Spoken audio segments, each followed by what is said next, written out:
حبیب نے بات سچی کی، وہ کہنے لگے فرمایا یہ تو جادوگر ہے۔ انہوں نے جادوگر کہنا شروع کر دیا۔ امام الانبیاء صلی اللہ علیہ وسلم کی توہین کرنی شروع کر دی۔ اللہ کے پیارے حبیب سجدے میں جاتے ہیں اور اللہ کے پیارے حبیب صلی اللہ علیہ وسلم کی پشت پر اوجڑی رکھ دیتے ہیں، مختلف طریقوں سے تنگ کرنا شروع کر دیا۔ کبھی طائف میں جاتے ہیں، طائف والے لوگ اللہ کے پیارے حبیب صلی اللہ علیہ وسلم پر پتھروں کی بارش برسانا شروع کر دیتے ہیں۔ امام الانبیاء صلی اللہ علیہ وسلم سے رہا نہ گیا، رب ذوالجلال سے مشورہ کیا، یا اللہ میں کیا کروں؟ اللہ تبارک و تعالیٰ نے فرمایا میرے پیارے حبیب مکے کے چھوڑ کر مدینہ طیبہ چلا جا۔ اپنا گھر چھوڑنے پر جی نہیں چاہتا، لیکن ہجرت کرنے بھی اللہ کے پیارے حبیب کی سنت ہے۔ نجمت خان ہجرت کرنے بھی اللہ کے پیارے حبیب کی سنت ہے، اور ہجرت میں برکت ہے۔ اللہ کے پیارے حبیب نے ہجرت کی۔ میں نے بولیہ وال چھوڑا، ہجرت کی، صدر بازار میں آیا، وہاں سے ہجرت کی آوان آباد میں آ گیا، خود بھی آوان تھا، آوانوں میں آ گیا، آمان آباد میں آ گیا۔ ہجرت میں برکت ہے۔ اللہ کے پیارے حبیب صلی اللہ علیہ وسلم نے مکہ چھوڑا، 53 سال گزارے، جہاں اللہ کے پیارے حبیب صلی اللہ علیہ وسلم کی ولادت بازادت ہوئی۔ ہجرت کی، مدینہ طیبہ پہنچے، کیونکہ مکے کے لوگ اللہ کے پیارے حبیب کو تنگ کیا کرتے تھے۔ اللہ نے فرمایا میرے پیارے حبیب مکہ چھوڑ جا، مدینہ طیبہ چلا جا۔ جب مدینہ طیبہ گئے، وہاں بھی یہودوں کا سامنا کرنا پڑا، وہاں بھی منافقین کا سامنا کرنا پڑا۔ ادھر مکے میں کفر کا سامنا ہے، مدینہ طیبہ میں یہودیوں کا سامنا ہے، منافقین کا سامنا ہے۔ ادھر کافر تھے، دشمن تھے، ادھر منافق دشمن ہے، ادھر یہودی دشمن ہے، جس کے لیے غزوہ بدر بھی ہوئی، جس کے لیے غزوہ احد بھی ہوئی، جس کے لیے غزوہ حنین بھی ہوئی۔ ایک غزوے نے بہت سارے غزوات ہوئے، 27 غزوات ہوئے۔ اسی طرح امام الانبیاء صلی اللہ علیہ وسلم نے 27 غزوات میں شرکت کی۔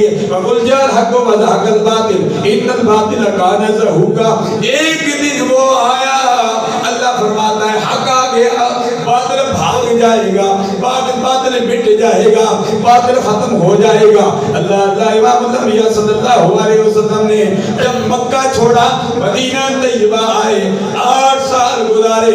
8 سال گزارنے کے بعد اللہ پہلے تو صلح حدیبیہ ہوا، میں مختصر لفظوں میں ٹیچنگ دے رہا ہوں۔ صلح حدیبیہ ہوا، صلح حدیبیہ ہونے بعد اور جو شرائط تھے، ان شرائط کی خلاف ورزی مسلمانوں نے نہیں کی، کافروں نے خلاف ورزی کی۔ جب خلاف ورزی کی، اللہ کے پیارے حبیب صلی اللہ علیہ وسلم نے 10,000 صحابہ کرام رضوان اللہ تعالیٰ علیہم اجمعین کا لشکر اپنے ساتھ لیا، مکہ المکرمہ کی طرف چلنے لگے۔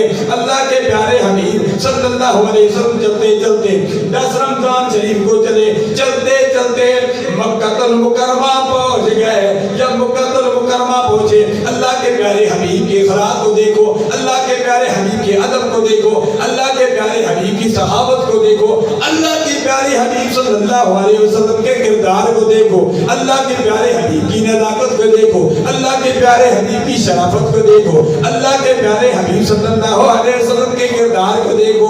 جب مکہ میں پہنچتے ہیں، کافر ڈر گئے، یہ تو صحابہ کرام رضوان مجمعین 10,000 ہیں، ہمیں ختم کر دیں گے، ہمیں ملیٹ کر دیں گے، ہمارا تو کچھ نہیں بچے گا۔